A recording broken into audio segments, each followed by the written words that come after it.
बिस्मिल्लाहिर्रहमानिर्रहीम। अस्सलाम वालेकुम बच्चों, कैसे आप लोग? ठीक हो बच्चों? मैं उम्मीद करता हूँ आप लोग जहाँ भी होंगे खुश होंगे और एंजॉय कर रहे होंगे। आज की वीडियो हमारी बहुत ज़्यादा इंपॉर्टेंट है।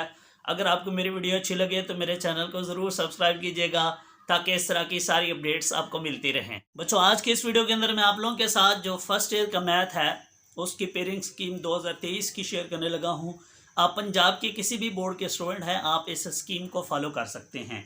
इसके अंदर बच्चों जो यूनिट नंबर 1 है उसमें से एक MCQs आएगा, 2 में से एक होगा, 3 में से 2 होंगे, 4 में से 2, 5 में से एक, 6 में से 2 और जो 7 है उसमें से भी 2 हैं, 8 में से 2 हैं, 9 में से एक है बच्चों, 10 में से एक है, 11 में से एक है, 12 में से 2 हैं, 13 में से एक है और 14 में से एक MCQs है। तो ये MCQs हैं बच्चों। इस वीडियो के अलावा मैं आपको बता दूं कि अगर आप अपनी प्रिपरेशन के हवाले से परेशान हैं, आपकी तैयारी नहीं है, इस थोड़े से ड्यूरेशन में, इस एक मंथ के अंदर अगर आप चाहते हैं कि आपकी प्रिपरेशन अच्छी हो जाए, आपके अच्छे मार्क्स आ जाएं, सेपली से बच जाएं, सेपली क्लियर करना चाहते हैं, तो मेरे पास सॉल्व हैंड इजी वर्डिंग के अंदर शॉर्ट लॉन्ग MCQs तीनों चीज़ें चैप्टर वाइज मौजूद हैं 2023 की स्कीम के अकॉर्डिंग। अगर आप वो लेना चाहते हैं तो वो ले सकते हैं। उसमें से आपका आलमोस्ट इंशाल्लाह सारे का सारा पेपर उसमें से अटैम्प्ट हो जाएगा। आपको बुक से कुछ भी पढ़ने की ज़रूरत नहीं पड़ेगी।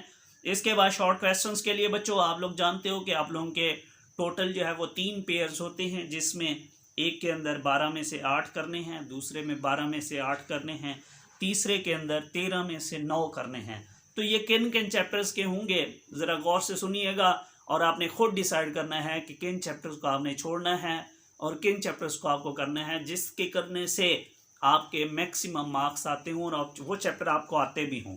इसके अंदर पहले पोर्शन में बच्चों चैप्टर 1 में से बच्चों 2 शॉर्ट हैं, चैप्टर नंबर 2 में से 3 हैं, 3 में से 3 हैं, 4 में से 4 हैं। तो इसमें आप खुद देख लो कि कौन से चैप्टर स्किप करने हैं। इसके बाद दूसरे पोर्शन के अंदर 5वें में से 2 हैं, 6ठे में से 4 हैं, 7वें में से 3 हैं और 8वें में से 3 शॉर्ट क्वेश्चंस हैं बच्चों। इसके बाद तीसरे पोर्शन में बच्चों 9वें में से 3 हैं, 10 में से 3 हैं, 11 में से एक है, 12 में से 3 है, 13 में से एक है और 14 में से 2 शॉर्ट क्वेश्चंस हैं बच्चों। इसके बाद अगर मैं लॉन्ग क्वेश्चन की बात करूं तो पहला लॉन्ग बच्चों यूनिट उसका जो ए पार्ट होगा वो यूनिट नंबर 3 का होगा, बी पार्ट 4 का होगा। दूसरा लॉन्ग बच्चों यूनिट नंबर 5 में से ए पार्ट और 7 का बी पार्ट होगा बच्चों। इसके बाद तीसरा लॉन्ग बच्चों ए पार्ट चैप्टर नंबर 6 का होगा और जो बी पार्ट है वो होगा चैप्टर नंबर 8 का। जो आप लोगों का चौथा लॉन्ग है बच्चों वो होगा ए पार्ट यूनिट नंबर 9 का और जो बी पार्ट है वो होगा 10 का। और जो आखिरी लॉन्ग है बच्चों वो आपका यूनिट नंबर आपका 12 होगा ए पार्ट और बी पार्ट होगा यूनिट नंबर 13 का। तो इस तरीके से आप इस स्कीम को फॉलो करो, इसको एंजॉय करो, दुआ में याद रखिएगा। Thank you so much. अल्लाह हाफिज़।